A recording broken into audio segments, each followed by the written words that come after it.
الف لام را، یہ وہ کتاب ہے جس کی آیتیں جچی تلی ہیں، پھر یہ کہ اللہ حکیم و خبیر نازل کرنے والے کی طرف سے بتفصیل بیان کی گئی ہیں۔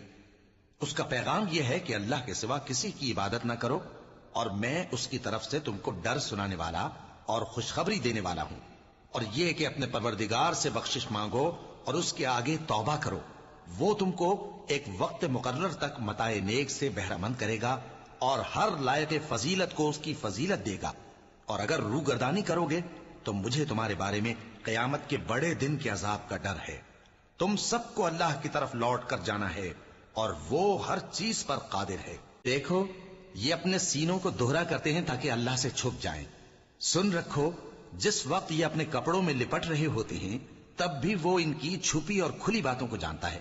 وہ تو دلوں کی باتوں تک سے آگاہ ہے، اور زمین پر کوئی چلنے پھرنے والا نہیں مگر اس کا رزق